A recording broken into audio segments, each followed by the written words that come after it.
Со само 409 евра просечна месечна плата, Македонија убедливо е на последното место во споредба со државите од поранешна СФРЈ.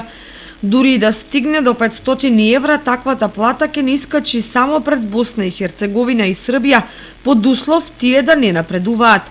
Инаку, најновите расположливи податоци на Словеничкиот завод за статистика велат дека просечната месечна нето плата во најсеверната земја е 1114 евра, или речиси 3 пати поголема од македонската.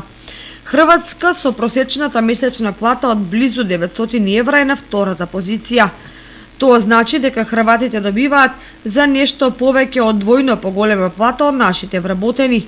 Конкретно во државата која е доминантен господар на Јадранскиот брег, просечната плата во август изнесувала 6438 куни или 864 евра. На третата позиција изненадувачки е државата на мрзливите црногорци, Црна Гора, каде просечната заработка без даноци и придонеси во август годинава изнесувала 517 евра. Потоа следува групата на држави со плати под 500 евра. Според Агенцијата за статистика на Босна и Херцеговина, просечната месечна исплатена нето плата во август годинава била 925 конвертибилни марки или 472 евра, што е нешто повисоко од платата во Србија.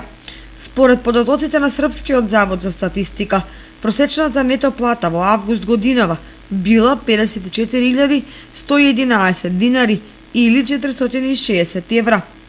Податоците од Заводот за статистика на Северна Македонија пак покажуваат дека просечната плата во јуни годинава изнесувала само 25.127 денари или 409 евра, што е убедливо најниска месечна плата во регионот.